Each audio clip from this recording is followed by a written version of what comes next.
Hello दोस्तों, तो चलिए शुरू करते हैं। कहते हैं कि दुनिया में मन सबसे ज्यादा शक्तिशाली चीज होती है। अगर किसी चीज को तुम पूरे मन से चाह लो तो तुम उसे हासिल कर सकते हो।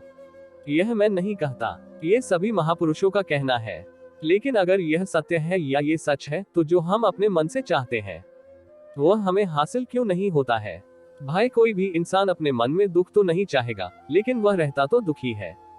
हर इंसान अपने मन से तो कामयाब होना चाहता है, खूब पैसा कमाना चाहता है, लेकिन फिर भी वह कामयाब नहीं होता। भला ऐसा दुनिया में कौन इंसान होगा जो अपने मन में ये चाहेगा कि मैं नाकामयाब रहा हूँ या मैं पैसा ना कमाऊं? सोचने की बात है, तो इसमें दो चीज निकल के सामने आती है। या तो वह महापुरुष गलत है जिन्होंने यह बात बोली कि मन से चाही हुई चीज हासिल हो जाती है, या फिर हम गलत हैं। आज की कहानी जो मैं आपको सुनाने वाला हूँ, उसमें आपको एक ऐसा मंत्र मिलेगा। उसे समझने के बाद आपको एक ऐसा मंत्र पता चलेगा जिससे आप ये समझ पाएंगे कि अपने मन से कोई भी चीज कैसे करवाई जाती है, मन में किसी भी बात का बीज कैसे बोया जाता है। यह इस कहानी से आपको अच्छी तरह से समझ में आ जाएगा, और इससे आप ये भी समझ पाएंगे आकर्षण का नियम, लॉ ऑफ अट्रैक्शन, कैसे काम करता है। कहानी छोटी सी है लेकिन बहुत ही गहरी है। इससे पहले कि आप इस कहानी में खो जाएं, इस चैनल को सब्सक्राइब जरूर कर लें। तो चलिए कहानी शुरू करते हैं। एक बार की बात है, एक आदमी के जीवन में सिर्फ दुखी दुख थे। वह जो भी काम करता, उस बेचारी को काम पूरा ही नहीं होता। घर में आता तो घर में कलेश बना रहता। किसी से कोई मदद मांगता तो कोई उसकी मदद नहीं करता। ऐसा लगता था कि चारों ओर से दुखों का पहाड़ उसी पर टूट पड़ा है। उसे समझ नहीं आ रहा था कि मैं इन दुखों से पार कैसे पाऊं। वह दिन रात यही सोचता रहता कि अपने दुखों से छुटकारा कैसे पाना है। इसी कारण तो रात में सो भी नहीं पाता था। उसकी आंखों के नीचे बड़े बड़े काले घेरे बन गए थे, जो इस बात का प्रतीक थे कि वह आदमी कितना दुखी है और कितना चिंतित है। कभी कभी तो उसके मन में आत्महत्या करने की भी ख्याल आते थे, लेकिन अपने परिवार की चिंता करके वह ये कदम नहीं उठा पाता था। वह इतना दुखी हो गया, उसने निर्णय किया कि वह इन दुखों से छुटकारा पाके रहेगा। इसके लिए चाहे उससे कितनी भी मेहनत करनी पड़े, कुछ भी करना पड़े, चाहे अंगारों पर चलना पड़े, लेकिन इन दुखों से छुटकारा हासिल करके रहेगा। ऐसे ही एक दिन उसने अपने मित्र से पूछा कि मैं अपने जीवन को कैसे सुधारे। उसके मित्र ने उसे बताया कि तुम किसी बाबा के पास जाओ। बाबाओं के पास ऐसा मंत्र होता है जिससे सारे दुख मिट जाते हैं, जीवन खुशियों से भर जाता है और धन संपदा भी हासिल हो जाती है। तुम किसी ऐसे बाबा को ढूंढ लो, बस तुम्हारा काम बन जाएगा।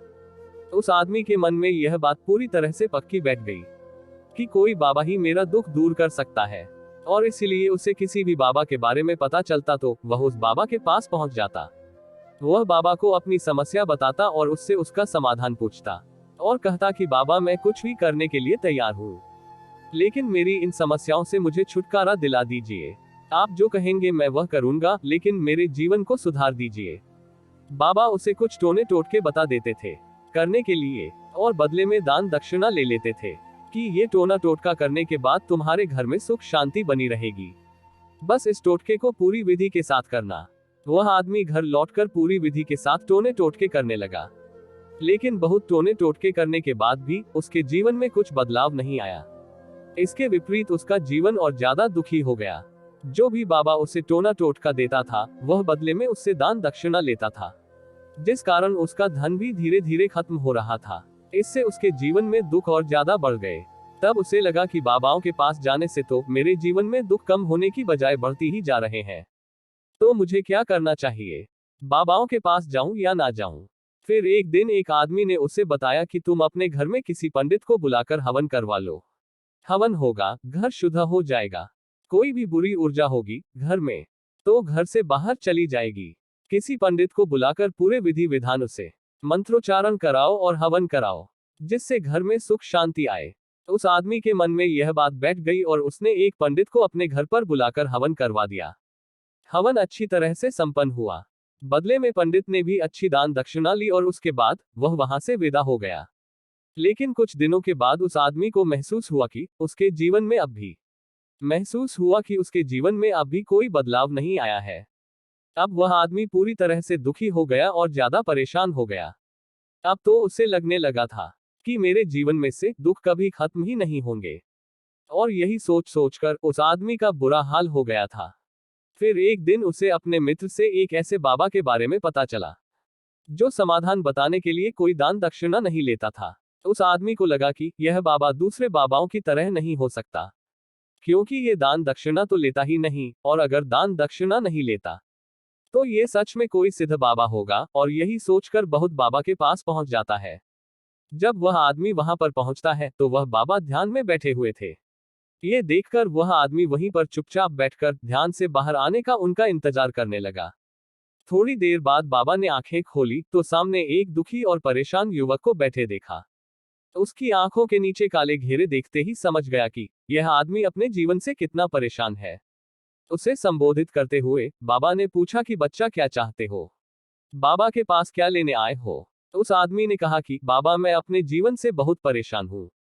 मैंने इन दुखों को दूर करने के लिए बहुत सारे रास्ते अपनाए, हर एक तरकीब करके देखा जो किसी बाबा ने मुझे बताए, और वह काम किया जो किसी भी इंसान ने मुझसे करने को कहा, लेकिन मेरे जीवन के दुखों में कोई कमी नहीं आई।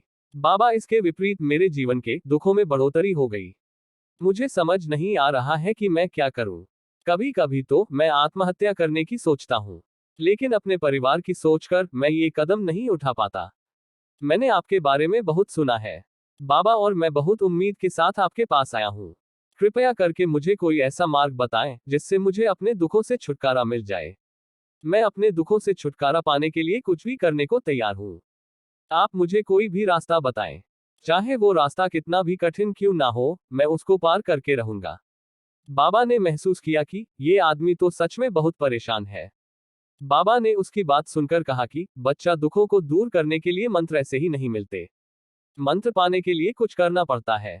तुम कुछ कर सकते हो। ये सुनकर पहले तो उस आदमी ने सोचा कि यह बाबा भी मुझसे दान दक्षिणा ही मांगेंगे, लेकिन और कोई रास्ता ना पाकर उस आदमी ने कहा कि बाबा, आपको जितनी भी दान दक्षिणा चाहिए मैं देने के लिए तैयार हूं, लेकिन आपका मंत्र सच्चा होना चाहिए, वह पूरा होना चाहिए, उसका फल मुझे मिलना चाहिए।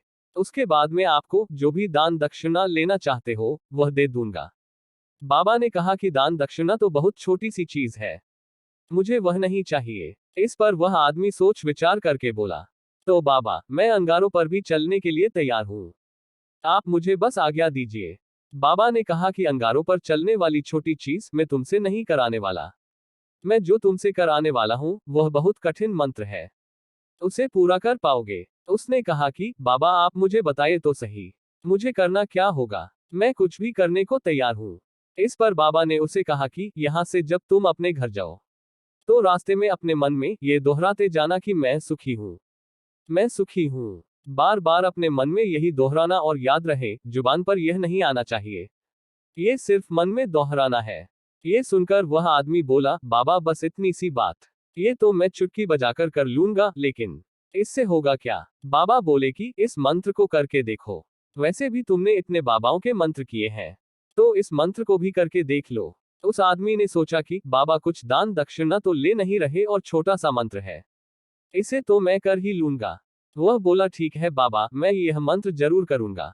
वह आदमी यह कहकर वहां से उठकर चलने लगा, लेकिन जैसे ही वह चलने लगा, पीछे से बाबा ने बोला कि बच्चा, एक बात याद रखना, जब तुम यह मंत्र अपने मन में दोहराते रहोगे तब तुम्हारे मन में बंदर विचार नहीं आने चाहिए, बंदर का ख्याल भी नहीं आना चाहिए, तो ही यह मंत्र सिद्ध होगा।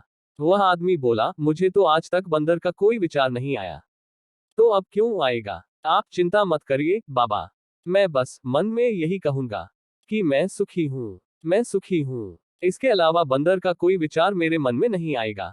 ये कहकर वह आदमी वहां से चल दिया। वह अपने मन में मैं सुखी हूँ, सुखी हूँ, ये दौरा था। वह थोड़ी दूर ही चला था कि उसके मन में अचानक बंदर का ख्याल आ गया। बंदर का ख्याल एक बार आया और चला भी गया, लेकिन उस आदमी ने सोचा कि आज तक तुम मुझे बंदर का कोई विचार नहीं आया, तो आज बंदर का विचार क्यों आ गया? और ऐसे ही करके उसने उस बंदर के विचार को पकड़ लिया। वो ये भूल गया कि मुझे क्या मंत्र दौरान है, और वो बंदर के बारे में सोचने लगा। जब थोड़ी देर बाद उसे फिर से होश आया, तो वह फिर से अपना वही मंत्र दोहराने लगा जो बाबा ने उसे बताया था, मैं सुखी हूँ, मैं सुखी हूँ। लेकिन अचानक से उसके सामने एक बंदर दिखाई दिया, और ये देखकर उसके मन में फिर से बंदर का विचार उठ गया। और वह अपने अंदर से इस विचार को बाहर फेंकना चाहता था। वह चाहता था कि मेरे अंदर किसी भी तरह बंदर का विचार ना आए, लेकिन उसे तो सामने बंदर ही दिखाई दे गया। ऐसे ही जद्दोजहद करते करते वह घर पर पहुंचा और घर पर पहुंचने के बाद अपनी पत्नी को कहा कि है बंदरिया, मुझे खाने में बंदर परोस दो। और जब उसे एहसास हुआ कि उसने क्या बोल दिया तो वह अपने बाल नोचने लगा। वह दीवारों में सर मारने लगा कि आज तक मुझे बंदर का कोई विचार नहीं आया और आज मुझे ये क्या हो गया है कि मुझे हर जगह बंदर ही बंदर नजर आ रहे हैं। ये कैसी माया है। यही सोच सोच कर बाद में रात भर सो नहीं पाया। रात भर करवटें बदलता रहा और सुबह उठकर सीधे उसी बाबा के पास पहुंच गया और उसके चरणों में गिरकर कहा कि बाबा, पता नहीं क्या चमत्कार हो रहा है। आज तक मुझे बंदर का कोई विचार नहीं आया, लेकिन कल से जब से आपने मुझसे कहा कि बंदर का विचार नहीं आना चाहिए, तब से मुझे हर जगह बंदर ही बंदर नजर आ रहे हैं। उस आदमी ने कहा कि बाबा, मुझे तो आपके पीछे पेड़ पर बैठा हुआ बंदर भी खेल खाता हुआ दिखाई दे रहा है। ये हो क्या रहा है बाबा। ये सुनकर बाबा हंसने लगे। बच्चा, मन का जाल एक ऐसा जाल है जिसे समझ पाना इतना आसान नहीं है।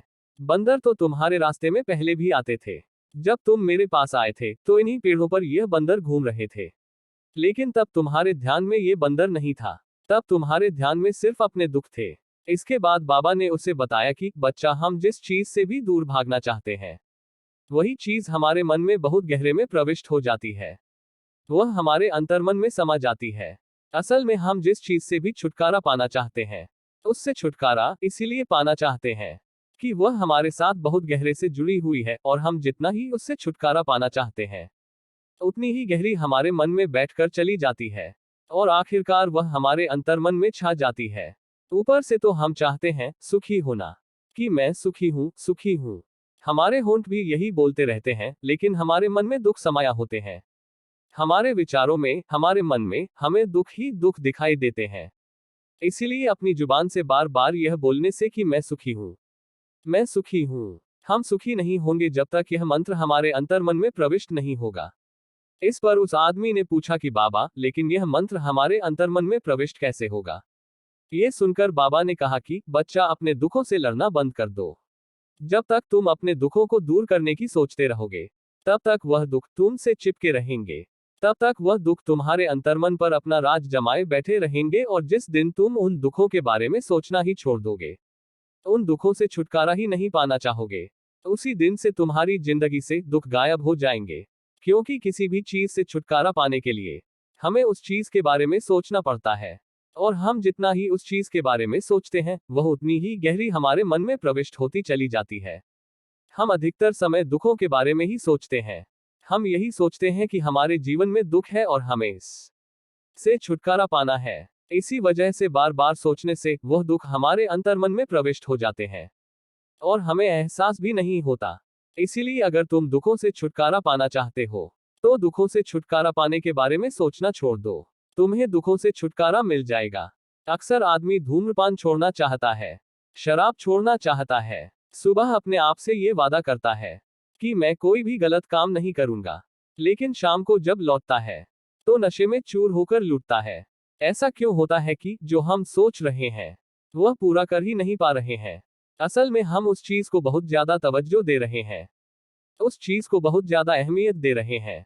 जब भी हम उस चीज को छोड़ने के बारे में सोचते हैं, तो हम उसकी इंपोर्टेंसी आने की विशेषता और ज्यादा बढ़ा देते हैं। हमारा मन उस चीज के बारे में जितना ज्यादा सोचेगा, शराब या धूम्रपान छोड़ने के बारे में जितना ज्यादा सोचेगा, हमारा मन उतना ही उस चीज के पीछे ज्यादा भागेगा। हमें उस चीज से लड़ना नहीं है, बल्कि बिना सोचे गुजर जाना है। और अगर इस मंत्र को हम समझ लेते हैं, तो हम अपने जीवन में जो भी पाना चाहते हैं उसे अपने अंतर्मन में डाल सकते हैं। और एक बार वह लक्ष्य हमारे अंतर्मन में बैठ जाता है, तो फिर सफलता पाने में कोई समस्या नहीं आती, कोई दिक्कत नहीं आती। तो दोस्तों, कैसी लगी आपको ये कहानी कमेंट सेक्शन में जरूर बताएं, और अच्छी लगी तो इस चैनल को सब्सक्राइब करना ना भूले। तो मिलते हैं अगली कहानी में, तब तक के लिए अपना ख्याल रखें।